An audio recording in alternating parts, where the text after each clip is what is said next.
नमस्कार, मैं रिंकी वाजपेयी और आप देख रहे हैं लाइव भारत टाइम्स न्यूज। चलिए बढ़ते हैं आज की कुछ खास खबरों की ओर। हल्द्वानी के स्वर्ग आश्रम में कांग्रेस प्रत्याशियों ने 28 लोगों ने निकाय चुनाव को लेकर की दावेदारी। वहीं इसको लेकर आज कांग्रेस के तमाम दिग्गज नेता हल्द्वानी के स्वराज आश्रम में एक बैठक की, जिसमें कुमाऊं मंडल अध्यक्ष गोविंद सिंह कुंजवाल में मौजूदगी में एक बैकअप को लेकर तमाम दिग्गज कांग्रेस नेता मौजूद रहे और सभी ने अपने निकाय चुनाव के प्रत्याशी के दावेदारी पेश की। हल्द्वानी के विधायक सुमित हृदयेश का कहना है कि हल्द्वानी नगर निगम चुनाव को लेकर आज एक बैठक की, जिसमें तमाम कांग्रेस पदाधिकारी ने अपनी दावेदारी की, जिसको लेकर हम हाई कमान में भेजेंगे। जो भी प्रत्याशी चुनाव लड़ेगा उसको चुनाव का कांग्रेस मजबूती से लड़ाएंगे। देखो, साफ बात है, दावेदारी अपने आप में अपना परिचय होता है। और मेरा तो बहुत छोटा सा परिचय है कि मैं आजीवन कांग्रेसी था।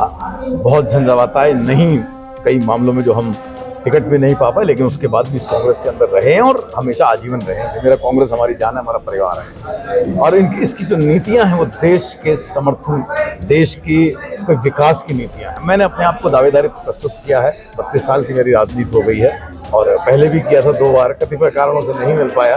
आज मैं ये चाहता हूँ कि एक बार इस शहर के लिए काम करने का मुझे मौका मिले और साथ साथ में ये भी मैं चाहता हूँ इस शहर को भी इस बात को समझना चाहिए कि क्या 10 साल से जो भारतीय जनता पार्टी के पास नगर निगम थी, उस पर इस शहर के लोगों ने क्या पाया। पूरे हल्द्वानी में दीपावली के समय पर जबरदस्ती सड़कें खुदवा दी गई, 2000 करोड़ रुपया आया, बड़े ताली बजी साहब। 28 साल पहले प्रधानमंत्री घोषणा कर गए, कोई ये बताने वाला नहीं 2000 करोड़ रुपए का क्या हुआ। और अब सिर्फ चुनाव के समय पर जबरदस्ती धूल भरी सड़कें कर दी। बनाने के लिए पैसा नहीं है नगर निगम के पास, ठेकेदारों को देने के लिए पैसा नहीं है, न जाने वो पैसा कहाँ डाला। भ्रष्टाचार की भेंट चढ़ गया। हाल ये है, आज उत्तराखंड में राज्य आंदोलनकारी हूँ, एक और दर्द है मुझे बताना चाह रहा हूँ। वो दर्द इस बात का है कि जो टूटी चप्पल में अधिकारी यहाँ आए थे ना, वो आज आप वो देख लेंगे, वो मीटर वाला जो घोटाला चल रहा है उसमें 2000 करोड़ रुपए का, 200 करोड़ रुपए का उस व्यक्ति का एसेट है। और मिस्टर यादव जो एमडी बना दिए गए ऊर्जा के, तो आप समझ रहे हैं कि देश और उत्तराखंड इसको कहां लेकर करके जा रही है सरकारें। आज राज्य स्थापना दिवस भी है और राज्य आंदोलनकारियों में देखते हैं। मैं कभी निराशावादी नहीं हूं, मैं कभी ये नहीं कहता कि कुछ नहीं हुआ। आप मेरे से क्या दिखवा रहे हो? मैं तो कह रहा हूं आप अपने नजरिए से देखो हुआ क्या है। बेरोजगारी की फौज है, पहाड़ से लेकर करके मैदान तक बेरोजगार की फौजें खड़ी हुई हैं। कभी ऐसे नियम बना दिए तुम लोगों ने, ऐसे जो हमारा जो स्टेट जाना जाता था सैनिक बहुल राज्य था, आज वहां ऐसी नीतियां कर दी कि हमारे युवा जो है बेरोजगार घूम रहे हैं। नशे में हमारी हल्द्वानी की पीढ़ी आदि नशे में खप गई, क्योंकि आपके पास कोई नीतियां नहीं, उनको कहां से रोजगार दोगे। हमारे जल, हमारे जंगल, हमारे जमीन, हमारा पर्यटन, हमारा धार्मिक पर्यटन, हमारा हरे भरे जंगलों का पर्यटन, वो सब खत्म हो गया। बसों में रोज इतने लोग मर रहे हैं जितने आतंकवाद की भेंट में एक साल में कश्मीर में नहीं चढ़ते होंगे, उतने हमारे यहाँ जो युवा पीढ़ी खत्म हो गई, कई माँ बाप खत्म हो गए कईयों के।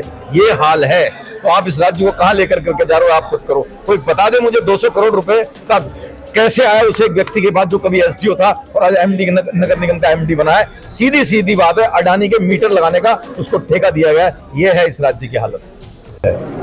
और प्रदेश की और केंद्र की सरकार की जो काम करने का तरीका रहा है, जो उसकी नीतियां रही, जिस तरह से महंगाई और बेरोजगारी का चरम पर है और समाज को बांटने का काम जिस तरह से भारतीय जनता पार्टी की सरकार कर रही है, उसको देखते हुए मैं ये कह सकता हूँ जो उत्साह मैंने कार्यकर्ताओं ने देखा, उसके आधार पर निश्चित रूप से इस बार का मेयर कांग्रेस का बनेगा। बहुत अच्छे मतों से मेयर जीतेगा, ऐसा मैं कहना चाहता हूँ। से कांग्रेस पार्टी के प्रति कर्तव्य निष्ठा और लगन से कार्य करते आ रही हूँ और कांग्रेस पार्टी का हर वो प्रोग्राम अटेंड करती हूँ, अपनी उपस्थिति देती हूँ, चाहे वो अपने प्रदेश के अंदर हो चाहे कहीं और। तो आने वाले निकाय चुनाव में अगर मेयर की सीट आरक्षित आती है तो मेरी दावेदारी पूरी तरीके से है और इसी के लिए मैंने आज हमारे प्रभारी आदरणीय गोविंद सिंह कुंजवाल जी को आवेदन भी सौंप दिया है।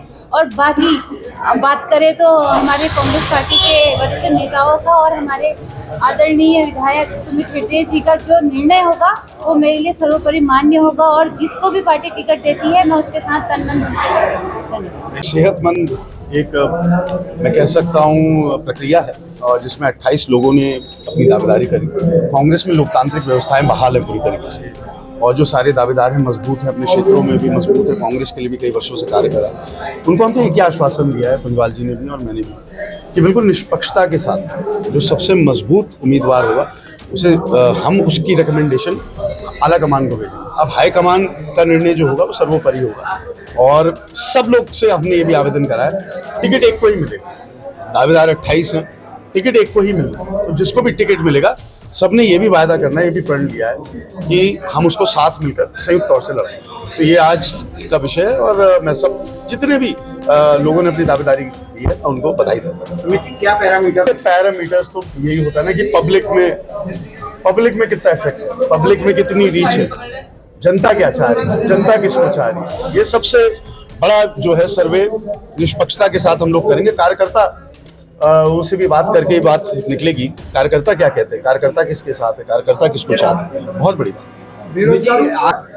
नहीं देखिए, मैं ये कह सकता हूँ कि जब पहली सरकार हमारी बनी थी उस समय जो कार्य हुए, उत्तराखंड की नींव बड़ी मजबूत रखी गई, लेकिन उसके तत्पश्चात मैं ये भी कह सकता हूँ कि आज जो वो सिडकुल जो तिवारी जी ने जिसकी स्थापना करी थी, वो सड़कें, जैसे मेरी स्वर्गवासी माता जी PWD मंत्री थी, और कई सारे जो काम, आज प्रदेश की स्थिति बदहाल, इसमें कहने में कोई मुझे गुरेज नहीं।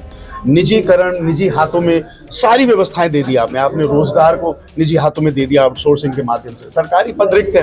पहाड़ के आदमी का हमेशा एक सपना रहा कि उनके घर का एक बच्चा सरकारी नौकरी में आए, आज कहीं ना कहीं वो सपना विलुप्त होता हुआ दिख रहा है, सब आउटसोर्सिंग में दे दिया। सारी हमारी जो संपदा है, हमारी हम प्रदेश के खनन की व्यवस्था की बात करें, प्रदेश में अगर हम RTO ऑफिस से जो